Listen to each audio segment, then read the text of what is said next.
2964%입니다. 성과급 얘기입니다. 저는 이 숫자를 처음 봤을 때 솔직히 잘못 읽은 줄 알았습니다. 296%도 아닙니다. 2964%입니다. 연봉의 거의 30배에 가까운 돈이 보너스로 나왔다는 겁니다. 하이닉스 얘기입니다. 사람들이 놀랐습니다. 당연하죠. 숫자만 보면 놀랄 수밖에 없습니다. 그런데 저는 그 숫자보다 더 중요한 게 있다고 생각했습니다. 그 숫자가 우리한테 보여주는 현실입니다. 지금 이 나라에서 가장 큰 돈이 어디서 만들어지고 있는지, 왜 어떤 사람은 연봉을 훌쩍 넘는 보상을 받고 어떤 사람은 매달 카드값을 걱정하는지, 그 간극이 어디서 오는 건지 오늘 그 이야기를 해보려고 합니다. 생각해 보십시오. 지금 이 나라 어딘가에서는 자영업자가 하루 매출을 걱정하고 있습니다. 문을 닫아야 하나 버텨야 하나, 그 고민을 매일 반복하고 있습니다. 어딘가에서는 직장인이 몇 년째 월급이 그대로라고 느끼고 있습니다. 물가는 올랐는데 통장 숫자는 제자리입니다. 어딘가에서는 청년이 취업이 안 된다고, 미래가 안 보인다고 말하고 있습니다. 그런데 동시에 한 회사에서는 성과급이 2964%가 나왔습니다. 이 장면들이 같은 나라 안에서 동시에 벌어지고 있습니다. 이상하지 않습니까? 같은 대한민국입니다. 같은 시간입니다. 그런데 이렇게 다른 현실이 동시에 존재하고 있다는 겁니까? 저는 여기서 단순히 불평등 이야기를 하려는 게 아닙니다. 그보다 더 근본적인 걸 짚고 싶습니다. 왜 이런 격차가 생겼느냐는 겁니다. 왜 반도체 기업에서는 이런 보상이 가능하냐는 겁니다. 반도체는 지금 대한민국에서 가장 강력한 현금 창출 엔진입니다. 그냥 잘 나가는 산업이 아닙니다. 돈을 찍어내는 수준의 산업이 됐습니다. 숫자로 보면 더 선명합니다. 한국 전체 수출에서 반도체가 차지하는 비중이 20%가 넘습니다. 품목 하나가 전체 수출의 5분의 1을 책임지고 있다는 겁니다. 다른 나라들이 이 숫자를 보면 믿기 어렵다고 합니다. 한 산업이 이 정도 비중을 차지하는 경우가 흔하지 않다는 얘기죠. 그러니까 하이닉스 성과급 2964%는 하늘에서 뚝 떨어진 게 아닙니다. 그 회사가 엄청난 돈을 벌었기 때문에 가능한 겁니다. 그리고 그 회사가 엄청난 돈을 버는 것은 지금 세계에서 반도체가 그 정도 가치를 갖게 됐기 때문입니다. 그 돈이 회사 안에서만 끝나지 않는다는 것도 중요합니다. 성과급을 받은 직원이 차를 삽니다. 집을 넓힙니다. 외식을 더합니다. 여행을 갑니다. 소비가 일어납니다. 그 소비가 주변 상권으로 번집니다. 협력업체가 있습니다. 장비를 납품하는 곳, 소재를 공급하는 곳, 부품을 만드는 곳.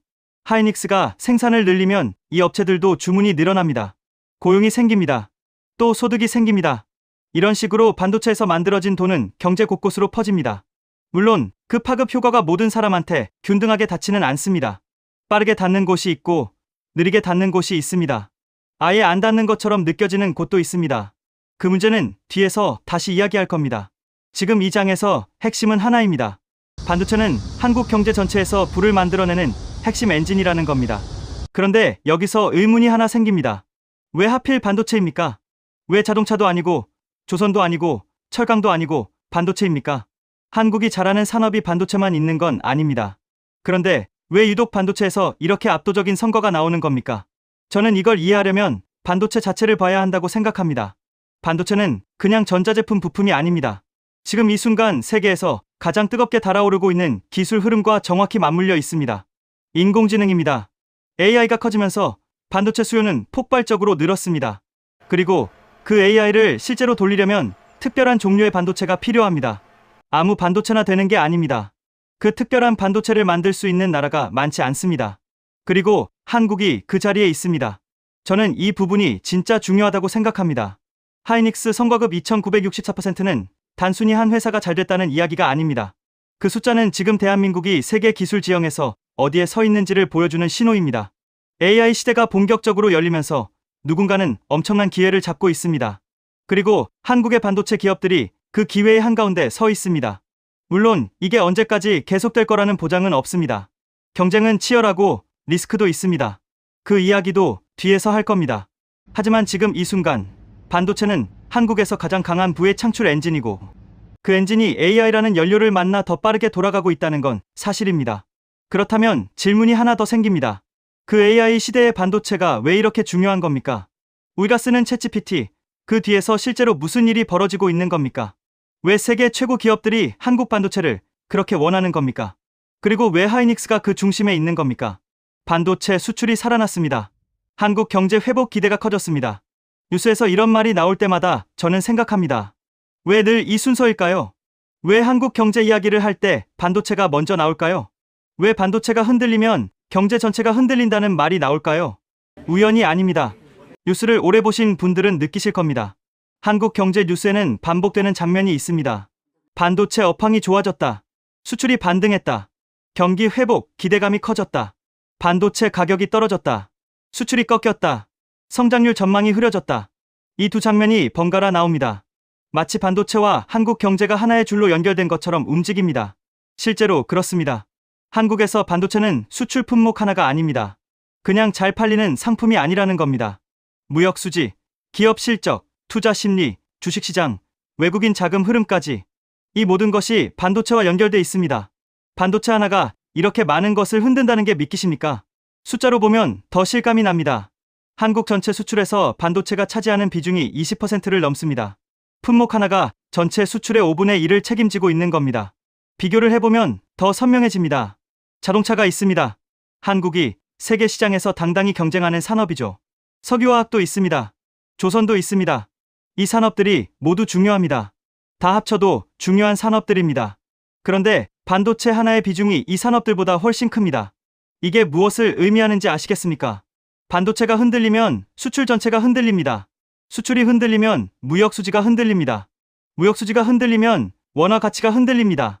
원화가 흔들리면 물가가 흔들리고 금리 이야기가 나오고 가계 부담이 커집니다. 연쇄 반응입니다. 반도체 하나가 이 연쇄를 시작시킬 수 있다는 겁니다. 기업 입장에서도 봐야 합니다. 삼성전자와 하이닉스. 이 두 회사가 반도체로 벌어들이는 수익이 어마어마합니다. 이 회사들이 돈을 잘 벌면 법인세가 늘어납니다. 국가, 세수가 늘어납니다. 배당이 늘어납니다. 투자가 늘어납니다. 고용이 늘어납니다. 반대로 이 회사들이 어려워지면 세수가 줄어듭니다. 투자가 위축됩니다. 협력업체가 흔들립니다. 대기업 두 곳의 실적이 날아 전체 재정에 영향을 준다는 겁니까? 그렇습니다. 그게 지금 한국의 현실입니다. 주식시장도 마찬가지입니다. 코스피 시가총액에서 삼성전자가 차지하는 비중을 생각해 보십시오. 한 종목이 시장 전체에 이렇게 큰 영향을 미치는 나라가 많지 않습니다. 외국인 투자자들이 한국 시장을 볼 때 가장 먼저 보는 것이 반도체 업황입니다. 반도체가 좋아 보이면 돈이 들어옵니다. 반도체가 불안해 보이면 돈이 빠져나갑니다. 이 외국인 자금 흐름이 원화 가치에 영향을 주고 주식시장 분위기에 영향을 주고 금융시장 전반에 영향을 줍니다. 반도체 업황 하나가 이 모든 것과 연결돼 있습니다. 이걸 보면서 저는 생각했습니다. 이게 축복인지 아니면 위험인지. 한국 경제가 반도체 하나에 이렇게 묶여 있다는 건 반도체가 잘 될 때는 엄청난 강점입니다. 다른 나라들이 부러워하는 구조죠. 그런데 반도체가 흔들릴 때는 어떻게 됩니까? 실제로 겪었습니다. 반도체 업황이 꺾이면 수출이 급락합니다. 무역 적자가 나옵니다. 성장률이 뚝 떨어집니다. 뉴스에는 연일 위기 이야기가 나옵니다. 시장에서는 불안감이 퍼집니다. 한 산업의 부침이 날아 전체의 분위기를 바꿉니다. 이게 정상적인 구조입니까? 다른 나라들을 보면 산업이 더 분산돼 있습니다. 한 산업이 흔들려도 다른 산업이 받쳐줍니다. 충격이 분산됩니다. 한국은 그렇지 않습니다. 반도체가 흔들리면 받쳐줄 것이 마땅치 않습니다. 그래서 충격이 집중됩니다. 이 문제를 나중에 더 깊이 다룰 겁니다. 지금은 일단 구조를 이해하는 게 먼저입니다. 그렇다면 왜 한국이 이런 구조가 됐을까요? 의도한 건 아닙니다. 어느 날 갑자기 반도체에 올인하자고 결정한 게 아닙니다. 한국은 자원이 없는 나라입니다. 땅도 좁습니다. 인구도 많지 않습니다. 이 조건에서 세계 시장에서 경쟁하려면 남들보다 잘할 수 있는 무언가가 있어야 합니다. 기술이었습니다. 사람을 키우고 기술을 쌓고 제조 역량을 높이고 세계 시장을 뚫었습니다. 그 과정에서 반도체가 올라왔습니다. 빠르게 성장했습니다. 세계 최고 수준까지 올라갔습니다. 그리고 그 성과가 한국 경제 전체에 너무 깊숙이 뿌리를 내렸습니다. 이제 한국 경제에서 반도체를 빼면 무엇이 남느냐는 질문이 나올 정도입니다. 이게 한국의 힘이면서 동시에 취약점이기도 합니다. 그런데 지금 시점에서 더 중요한 게 있습니다. 이 반도체가 지금 전혀 다른 차원으로 올라서고 있다는 겁니다. 단순히 수출효자 품목이라는 수준을 넘어서고 있습니다.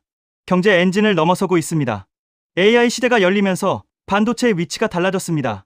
지금 전 세계가 반도체를 원하는 이유가 예전과 다릅니다. 스마트폰을 만들려고, 가전제품을 만들려고 원하는 게 아닙니다. 인공지능을 돌리기 위해 원합니다. 그리고 그 AI를 돌리는데 꼭 필요한 반도체가 있습니다. 아무 반도체나 되는 게 아닙니다. 특별한 반도체입니다. 그 특별한 반도체가 뭔지, 왜 세계가 그걸 그렇게 원하는지, 그리고 왜 하이닉스가 그 중심에 서 있는지 챗GPT를 쓰신 분들 계실 겁니다. 질문을 입력하면 답이 나옵니다. 빠릅니다. 똑똑합니다. 신기합니다. 그런데 그 답이 나오는 동안 뒤에서 무슨 일이 벌어지는지 생각해 보신 적 있으십니까? 어마어마한 양의 데이터가 움직입니다. 수백억, 수천억 개의 연산이 순식간에 일어납니다. 그걸 처리하는 거대한 서버가 있습니다. 그 서버 안에 반도체가 들어 있습니다. 문제는 여기서 생깁니다. AI가 커질수록 처리해야 할 데이터가 폭발적으로 늘어납니다. 그런데 기존 메모리로는 감당이 안 됩니다.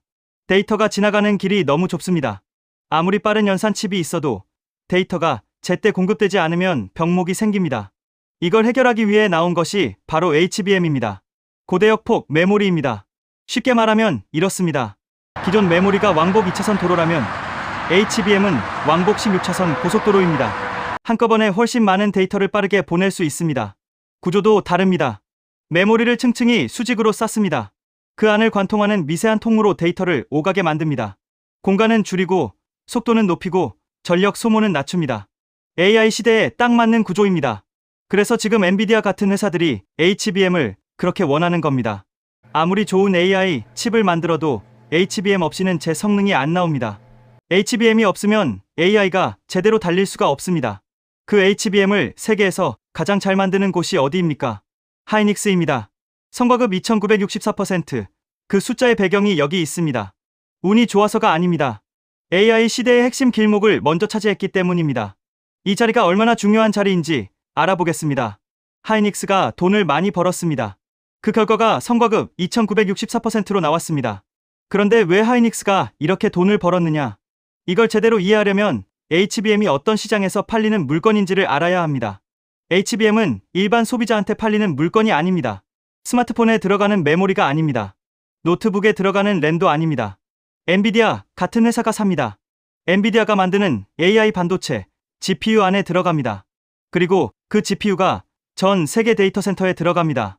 구글이 삽니다. 마이크로소프트가 삽니다. 메타가 삽니다. 아마존이 삽니다. 지금 전 세계 빅테크 기업들이 AI 인프라에 천문학적인 돈을 쏟아붓고 있습니다. 데이터 센터를 짓고 GPU를 사고 그 GPU 안에 들어갈 HBM을 삽니다. 그 수요가 폭발했습니다. 그런데 공급은 한정돼 있습니다.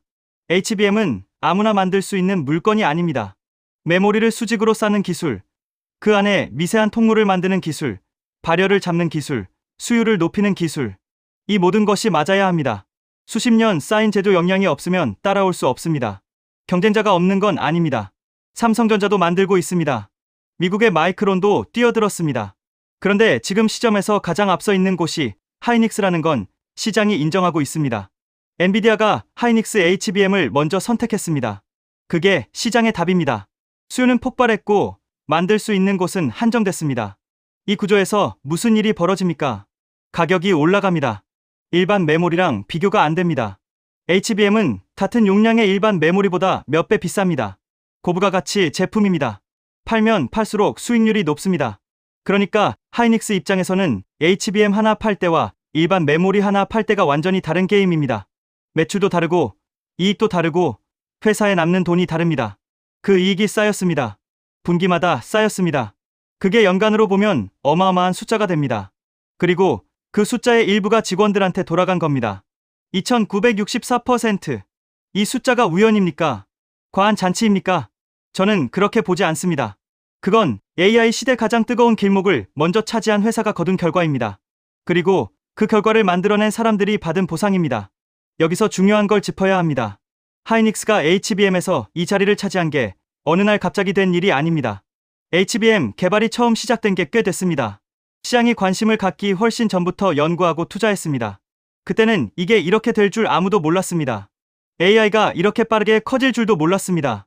그런데 미리 준비한 겁니다. 기술을 쌓았습니다. 사람을 키웠습니다. 생산 역량을 높였습니다. 그리고 AI 시대가 열렸을 때 시장이 원하는 걸 줄 수 있는 상태가 돼 있었습니다. 이게 단순한 운이 아닙니다. 반도체 산업은 투자 사이클이 깁니다. 지금 투자해서 내년에 결과가 나오는 구조가 아닙니다. 5년, 10년을 내다보고 움직여야 합니다. 그 긴 호흡의 투자가 지금 결실로 나오고 있는 겁니다. 그러면 이 흐름이 계속될까요? 당연히 그 질문이 나옵니다. AI 투자가 지금 이 속도로 계속 늘어날 거냐? HBM 수요가 앞으로도 이렇게 강할 거냐? 하이닉스가 이 선두 자리를 지킬 수 있느냐? 쉽게 장담할 수 없습니다. 경쟁은 치열해질 겁니다. 삼성이 따라옵니다. 마이크론이 따라옵니다. 중국도 이 시장을 노리고 있습니다. 기술 격차가 영원히 유지된다는 보장은 없습니다.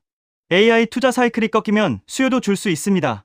빅테크 기업들이 투자를 줄이면 HBM 주문도 줄어듭니다. 반도체는 호황과 불황이 반복되는 산업입니다. 지금 좋다고 해서 내일도 좋다는 법이 없습니다. 이 리스크를 무시하면 안 됩니다. 그런데 지금 이 순간, 적어도 지금 이 순간만큼은 한국이 그 자리에 있습니다. AI 시대 가장 중요한 부품을 만드는 자리에 있습니다. 그리고 그 자리가 한국 경제 전체에 어떤 의미를 갖는지 단순히 기업 실적 이상의 의미가 있다는 걸 이해하는 게 중요합니다. 반도체는 이제 돈을 버는 산업을 넘어서고 있습니다. 국가 전략의 문제가 됐습니다. 외교의 문제가 됐습니다. 안보의 문제가 됐습니다. 반도체가 잘 된다고 합니다. HBM이 세계를 제패하고 있다고 합니다. 하이닉스는 성과급 잔치를 했다고 합니다. 그런데 여러분, 지금 삶이 나아지셨습니까? 장바구니 물가가 내려갔습니까? 자식, 취업이 쉬워졌습니까? 옆 동네 식당이 손님으로 넘쳐납니까? 아닙니다. 반도체가 잘 되는데 내 삶은 그대로입니다. 수출이 살아났다는데 체감 경기는 차갑습니다. 기업이 돈을 벌었다는데 통장 잔고는 제자리입니다. 왜 이런 겁니까? 이게 착각 때문이 아닙니다. 감각이 둔한 것도 아닙니다. 구조 때문입니다. 반도체 호황에 돈이 흐르는 경로가 있습니다. 그 경로는 촘촘하지 않습니다. 넓지도 않습니다. 수출 실적이 좋아집니다. 대기업 영업이익이 올라갑니다. 법인세가 늘어납니다. 주가가 오릅니다. 외국인 자금이 들어옵니다. 여기서 끝입니다. 이 돈이 자영업자 매출로 바로 이어지지 않습니다. 중소기업 직원 월급으로 바로 번지지 않습니다. 청년 일자리로 즉시 연결되지 않습니다. 반도체 수출이 늘어난다고 해서 동네 치킨집이 갑자기 바빠지지 않습니다. 대기업 영업이익이 올라간다고 해서 편의점 매출이 뛰지 않습니다. 경제는 그렇게 단순하게 작동하지 않습니다. 더 냉정하게 봐야 합니다. 반도체 산업은 고용, 흡수력이 크지 않습니다. 자동차 공장을 생각해 보십시오. 한 공장에 수천 명이 일합니다. 그 주변에 부품 업체들이 들어섭니다. 식당이 생깁니다. 상권이 형성됩니다. 반도체 공장은 다릅니다. 최첨단 자동화 설비로 돌아갑니다. 같은 규모 투자라도 고용하는 사람 수가 훨씬 적습니다. 고용된 사람도 고도로 훈련된 전문 인력 위주입니다. 즉 반도체가 아무리 잘 팔려도 그 과실이 넓게 퍼지는 데는 한계가 있습니다. 이걸 모르고 반도체만 보고 있으면 착시가 생깁니다. 숫자는 좋은데 현실은 다른 것처럼 느껴지는 착시입니다. 그 착시가 지금 일어나고 있습니다. 소득 격차도 봐야 합니다. 하이닉스 직원이 성과급으로 수천만 원을 받았습니다. 그 돈이 소비로 풀립니다. 고급 식당에 갑니다. 수입차를 삽니다. 강남 아파트를 봅니다. 그 소비가 경제를 일부 돌립니다. 맞습니다. 그런데 그 소비가 닿는 곳과 닿지 않는 곳이 나뉩니다. 지역이 나뉩니다. 업종이 나뉩니다. 반도체 호황의 온기가 수도권 일부와 특정 업종에 집중됩니다. 지방 소도시 상인한테는 닿지 않습니다. 영세 자영업자한테는 닿지 않습니다. 비정규직 노동자한테는 닿지 않습니다. 반도체가 잘 될수록 잘 되는 사람과 그렇지 않은 사람 사이 간극이 더 벌어질 수 있습니다. 이게 불편한 진실입니다. 그러나 외면에서는 안 되는 현실입니다. 그렇다면 반도체 호황이 의미 없다는 겁니까? 그건 아닙니다. 반도체가 잘 되면 국가 재정이 나아집니다. 무역 수지가 개선됩니다. 경제 전체의 기반이 단단해집니다. 그 기반 위에서 다른 산업이 숨을 쉴 수 있습니다. 반도체가 없었다면 지금 한국 경제가 얼마나 더 어려웠을지는 생각하기도 싫습니다. 반도체가 받쳐주고 있기 때문에 이 정도라도 버티는 겁니다. 그러나 반도체 하나를 보고 경제가 살아났다고 말하는 건 틀렸습니다. 반도체 수출이 좋다고 해서 국민 모두의 삶이 나아진다고 말하는 건 더 틀렸습니다. 반도체는 엔진입니다. 강력한 엔진입니다. 그런데 엔진이 좋다고 해서 차 안에 탄 모든 사람이 편한 건 아닙니다. 도로가 있어야 합니다. 방향이 맞아야 합니다. 그 혜택이 골고루 닿는 구조가 있어야 합니다. 지금 한국에 그 구조가 충분합니까? 그 질문을 해야 합니다. 그리고 또 하나의 질문이 있습니다. 반도체 하나에 이렇게 기대는 구조 자체가 안전하냐는 겁니다. 반도체가 잘 될 때는 괜찮습니다. 문제는 흔들릴 때입니다. 반도체가 흔들리면 어떻게 됩니까? 수출이 꺾입니다. 기업 실적이 무너집니다. 투자가 위축됩니다. 고용이 줄어듭니다. 세수가 감소합니다. 나라 전체가 함께 흔들립니다. 받쳐줄 것이 없습니다. 이게 한국이 지금 안고 있는 가장 큰 위험 중 하나입니다. 한 산업이 무너질 때 나라 전체가 같이 흔들리는 구조. 이걸 가리켜 경제학자들은 집중 리스크라고 부릅니다. 그리고 한국의 반도체 의존도는 이 리스크가 세계에서 가장 높은 수준에 속합니다. 반도체는 대한민국의 강점입니다. 자랑스러운 산업입니다. 지켜야 할 자산입니다. 그러나 반도체가 잘 된다는 뉴스에 안심하면 안 됩니다. 그 뉴스가 내 삶과 바로 연결되지 않는다는 걸 알아야 합니다. 반도체 호황이 모든 문제를 해결해주지 않는다는 걸 알아야 합니다. 그리고 이 구조가 얼마나 위태로운지도 알아야 합니다. 반도체는 지금 경제를 넘어서고 있습니다.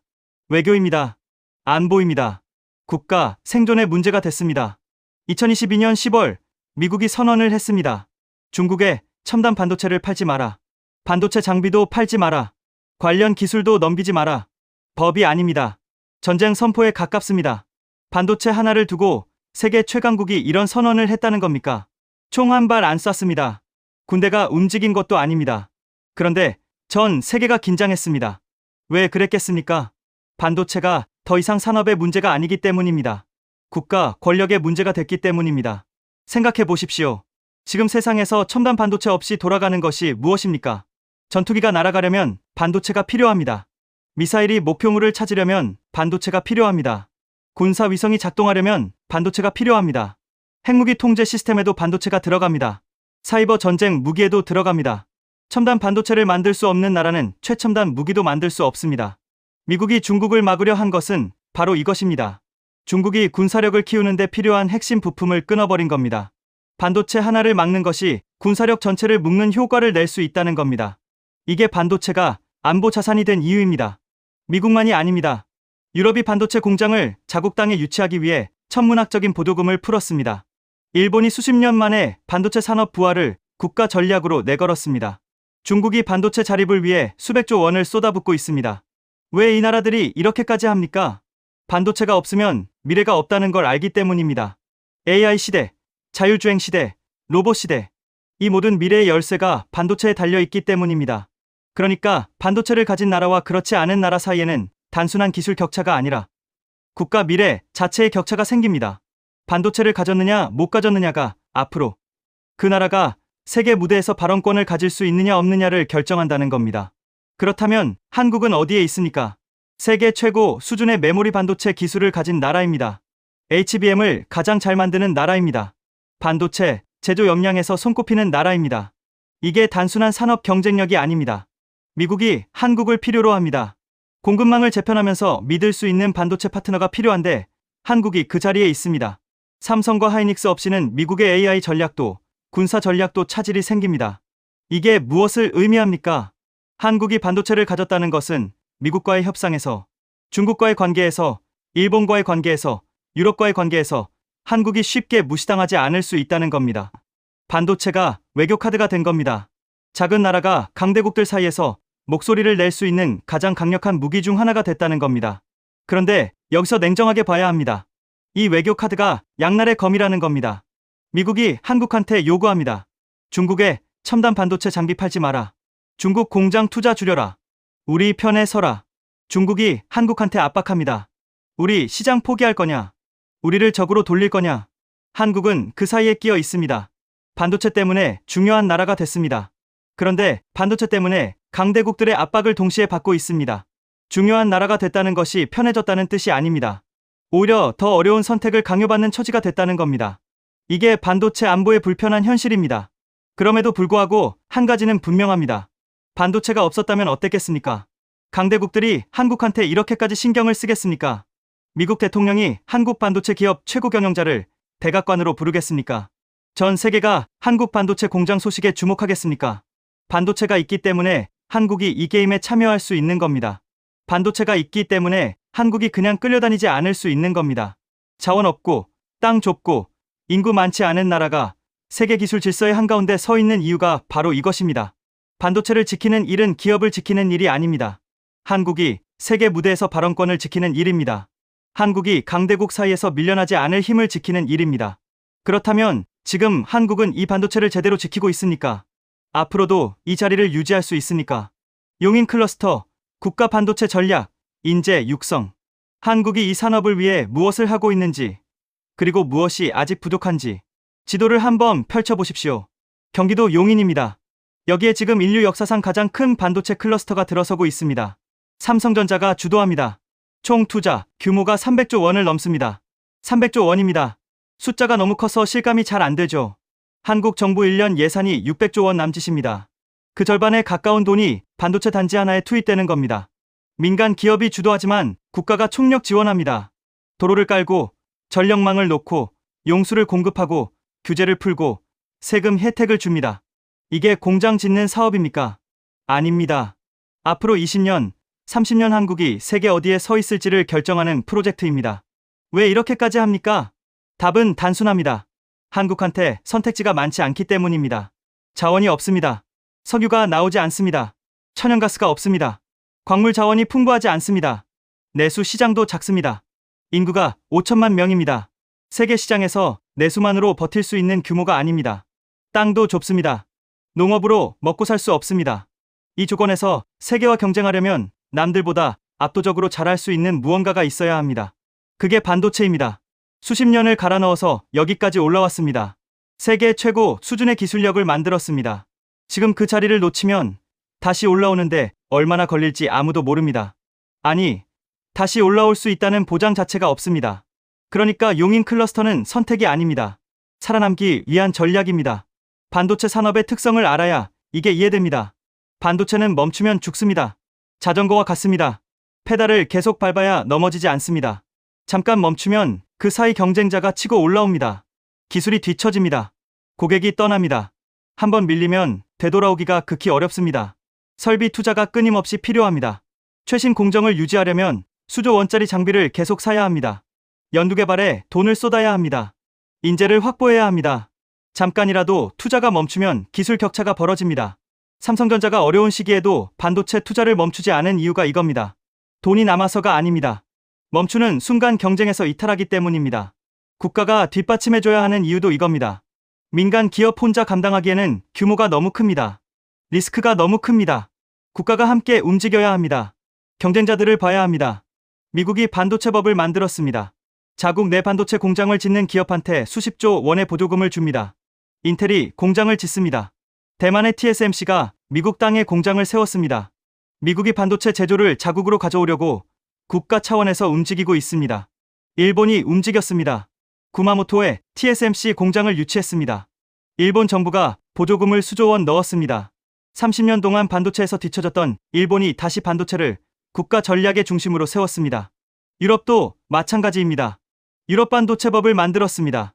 자국 생산 비중을 높이겠다고 선언했습니다. 중국은 말할 것도 없습니다. 반도체 자립을 최고 국가 목표 중 하나로 잡고 수백조 원을 퍼붓고 있습니다. 지금은 뒤처져 있지만 중국이 이 속도로 투자를 이어가면 어느 시점에는 격차가 좁혀질 수 있습니다. 전 세계가 반도체를 자국 안으로 끌어들이려고 사활을 걸고 있습니다. 이 상황에서 한국이 가만히 있으면 어떻게 됩니까? 밀립니다. 조금씩 밀립니다. 그리고 어느 순간 돌이킬 수 없는 지점이 옵니다. 그래서 용인 클러스터가 중요합니다. 공장 하나를 짓는 게 아닙니다. 반도체 생태계를 통째로 만드는 겁니다. 대기업 공장이 들어오면 소재 업체가 따라옵니다. 장비 업체가 따라옵니다. 부품 업체가 따라옵니다. 연구소가 생깁니다. 대학과 협력이 생깁니다. 인재가 몰립니다. 스타트업이 생겨납니다. 이 생태계가 한번 뿌리를 내리면 쉽게 뽑히지 않습니다. 경쟁자가 흉내내기 어렵습니다.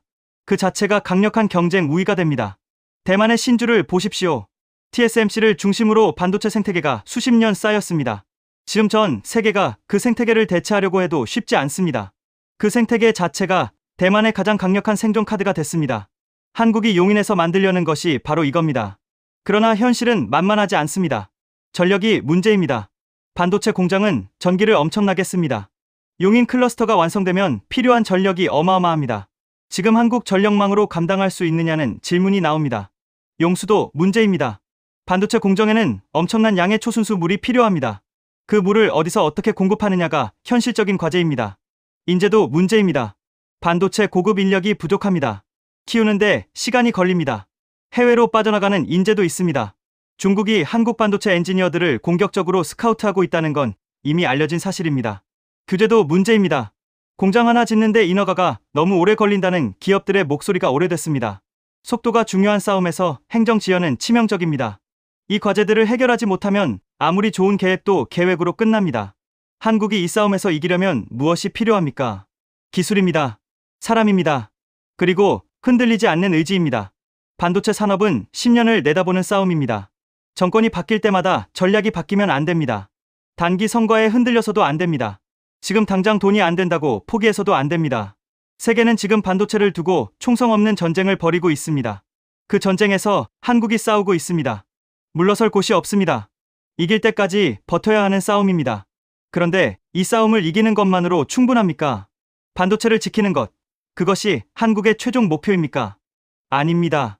진짜 질문은 따로 있습니다. 반도체라는 강점을 발판으로 다음 무엇을 만들어낼 것이냐입니다. 반도체 하나의 기대는 구조를 언제까지 유지할 것이냐입니다. 그 다음 먹거리는 무엇이냐입니다. 그리고 이것이 결국 가장 무겁고 핵심적인 질문으로 이어집니다. 반도체는 한국 경제의 축복입니까? 아니면 가장 위험한 함정입니까? 축복입니다. 반도체는 분명히 대한민국의 축복입니다. 자원 없는 나라가 기술 하나로 세계 무대 한가운데 섰습니다. 수출을 떠받치고 일자리를 만들고 국가 재정을 채우고 외교 카드까지 됐습니다. 이 산업이 없었다면 지금 한국이 어디에 서 있을지 상상하기도 싫습니다. 그런데 저는 여기서 불편한 질문을 하나 던져야 합니다. 축복이 너무 크면 어떻게 됩니까? 한 가지에 너무 많은 것을 걸면 어떻게 됩니까? 그게 흔들릴 때 그 충격은 얼마나 커집니까? 반도체 산업의 본질을 알아야 합니다. 이 산업은 극단적으로 사이클을 탑니다. 좋을 때는 말 그대로 돈을 쏟아냅니다. 성과급 2964%가 나옵니다. 수출이 폭발합니다. 경제 지표가 환하게 빛납니다. 나쁠 때는 정반대입니다. 재고가 쌓입니다. 가격이 폭락합니다. 수조 원짜리 공장이 절반도 못 돌아갑니다. 수출이 급격히 꺾입니다. 협력업체가 줄줄이 흔들립니다. 나라 전체 무역수지가 적자로 돌아섭니다. 이게 반도체 불황 때 실제로 벌어지는 일입니다. 한국이 이미 경험했습니다. 불과 몇 년 전 일입니다. 반도체 업황이 꺾이자 수출이 곤두박질 쳤습니다. 무역 적자가 났습니다. 성장률이 뚝 떨어졌습니다. 나라 전체가 출렁였습니다. 반도체 하나 때문에 나라 전체가 출렁였다는 겁니까? 그렇습니다. 그게 지금 한국의 현실입니다. 더 깊이 들여다보겠습니다. 반도체 경기를 좌우하는 변수들이 있습니다. 세계 경기입니다. 전 세계 경제가 침체되면 반도체 수요가 줄어듭니다. 기업들이 투자를 줄이고 소비자들이 지갑을 닫습니다. 스마트폰을 덜 삽니다. 서버 투자를 미룹니다. 그 충격이 반도체로 옵니다. AI 투자 사이클입니다. 지금 AI 붐 덕분에 HBM 수요가 폭발하고 있습니다. 그런데 이 붐이 영원합니까? 빅테크 기업들의 AI 투자가 언제까지 이 속도로 이어집니까? 투자 사이클이 꺾이는 순간 수요가 급감할 수 있습니다. 미국 정책입니다. 미국이 정책 하나 바꾸면 한국 반도체 기업들이 직격탄을 맞습니다.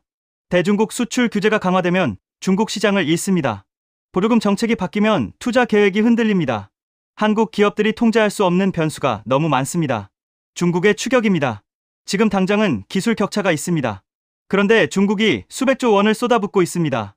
인재를 빼옵니다. 기술을 모읍니다. 10년 뒤에도 지금 격차가 유지된다고 장담할 수 있습니까? 반도체 역사에서 절대적인 강자가 영원히 강자였던 경우는 없습니다. 지정학 리스크입니다. 대만 해협에서 긴장이 고조되면 어떻게 됩니까? 한반도 상황이 불안해지면 어떻게 됩니까? 반도체 공급망이 지정학적 충격에 얼마나 취약한지는 코로나 시기에 이미 한번 확인했습니다. 이 변수들 중 한국이 직접 통제할 수 있는 것이 얼마나 됩니까? 거의 없습니다. 세계 경기를 한국 혼자 어떻게 할 수 없습니다. 미국 정책을 바꿀 수 없습니다. 중국의 추격을 막을 수 없습니다. 지정학 리스크를 혼자 없앨 수 없습니다. 한국이 통제할 수 없는 변수들이 한국 경제 전체를 흔드는 구조. 이게 지금 한국이 안고 있는 가장 위험한 현실입니다. 경제학에서 이걸 뭐라고 부르는지 아십니까? 단일 품목 의존이라고 합니다. 한 나라의 수출이나 경제가 특정 품목 하나에 지나치게 쏠린 구조입니다. 사례가 있습니다. 중동 산유국들입니다. 석유 하나에 모든 것을 걸었습니다. 석유가 잘 팔릴 때는 풍요로웠습니다. 그런데 유가가 폭락할 때마다 나라 전체가 흔들렸습니다. 그래서 지금 그 나라들이 필사적으로 산업 다각화를 추진하고 있습니다. 석유 없이도 살아갈 수 있는 나라를 만들려고 수십 년째 고민하고 있습니다. 한국의 반도체 의존도가 중동의 석유 의존도와 구조적으로 닮아 있다는 지적이 나옵니다. 물론 차이는 있습니다. 석유는 자원이고 반도체는 기술입니다. 기술은 발전시킬 수 있고 경쟁력을 높일 수 있습니다. 그 점에서 반도체 의존이 석유 의존보다 낮습니다. 그러나 구조적 취약성이라는 본질은 같습니다. 더 무서운 게 있습니다. 지금 이 의존이 점점 더 깊어지고 있다는 겁니다. 용인 클러스터에 300조 원을 쏟습니다. 국가 전략을 반도체 중심으로 짭니다. 인재를 반도체로 몰아넣습니다. 다른 산업들은 상대적으로 뒤처집니다. 반도체가 잘 되는 동안에는 이게 옳은 선택처럼 보입니다. 그런데 반도체 사이클이 꺾이는 순간 대체제가 없습니다. 받쳐줄 다른 산업이 충분히 크지 않습니다. 그 충격을 분산시킬 구조가 부족합니다. 나무 한 그루에 너무 많이 기댄 사람이 그 나무가 흔들릴 때 버틸 수 있겠습니까? 그렇다고 반도체를 포기하자는 말이 아닙니다. 절대 아닙니다. 반도체는 지금 한국이 가진 가장 강력한 무기입니다. 이걸 놓아서는 안 됩니다. 더 강하게 키워야 합니다. 그런데 동시에 이 무기 하나만 믿고 있으면 안 된다는 겁니다. 반도체를 발판으로 삼아야 합니다. 반도체로 번 돈을, 반도체로 쌓은 기술을, 반도체로 얻은 경험을 다음 산업으로 연결해야 합니다. AI, 소프트웨어입니다. 바이오입니다. 방위 산업입니다. 2차 전지입니다. 로봇입니다. 반도체가 깔아주는 기술 인프라 위에서 이 산업들이 자라야 합니다. 그 다각화가 이루어져야 반도체가 흔들려도 한국 경제가 버틸 수 있습니다. 그 다각화가 이루어져야 반도체 호황의 과실이 더 넓게 퍼질 수 있습니다. 지금 한국의 과제가 바로 이겁니다. 반도체를 지키는 것, 그리고 반도체를 넘어서는 것. 이 두 가지를 동시에 해야 합니다. 쉽지 않습니다. 세계 최강국들이 반도체를 두고 사활을 걸고 있는 판에 반도체 경쟁력을 유지하면서 동시에 다른 산업까지 키우는 것. 자원도 인력도 예산도 한정된 나라가 이 두 가지를 동시에 해내는 것. 쉽다고 하면 거짓말입니다. 그러나 해야 합니다. 선택이 없습니다. 반도체는 한국 경제의 가장 든든한 자산입니다. 동시에 가장 위험한 쏠림입니다. 이 두 가지가 동시에 사실입니다. 그걸 알면서도 앞으로 나아가는 것. 그게 지금 한국이 해야 할 일입니다. 그렇다면 결국 이 모든 이야기가 우리한테 무엇을 말해주는 겁니까? 하이닉스 성과급 2964%에서 시작된 이 이야기가 결국 어디로 닿는 겁니까? 2964%. 이 숫자로 시작했습니다. 사람들은 그 숫자에 놀랐습니다. 부러워했습니다.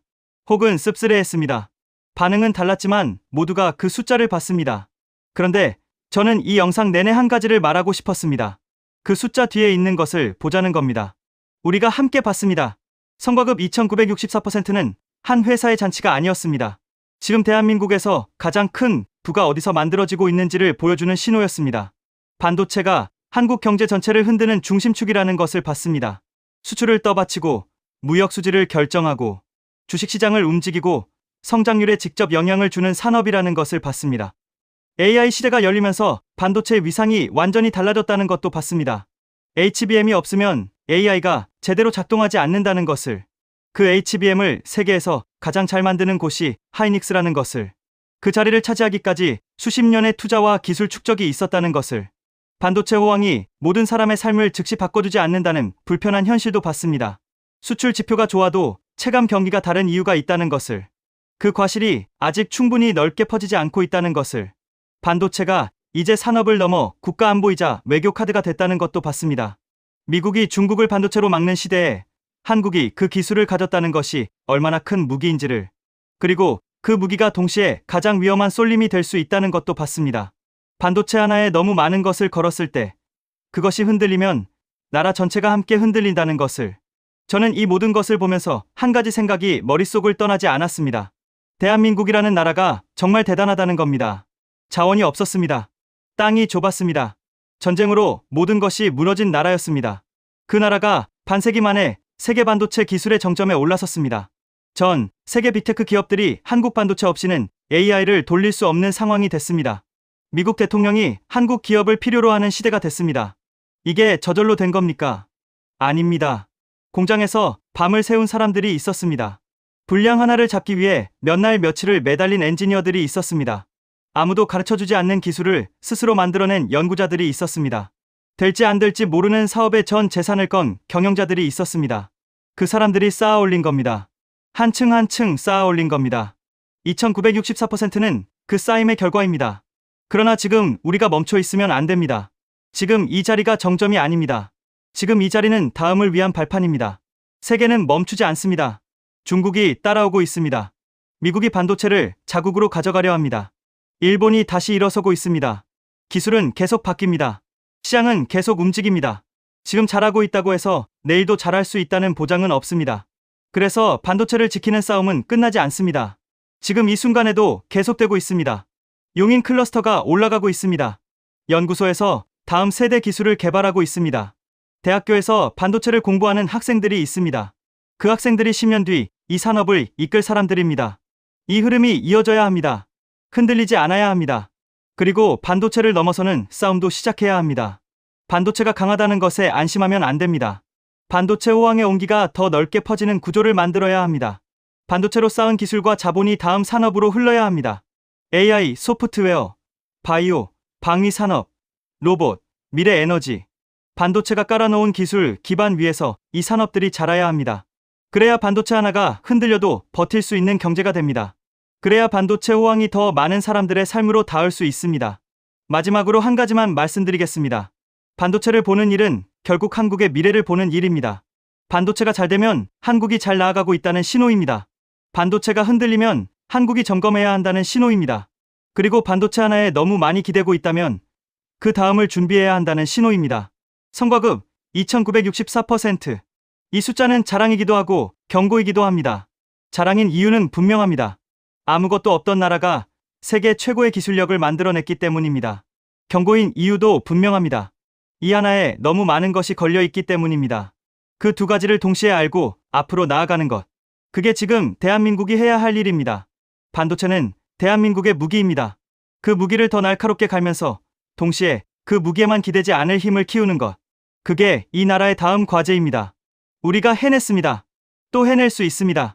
구독과 좋아요 눌러주시면 더 좋은 영상으로 찾아오겠습니다.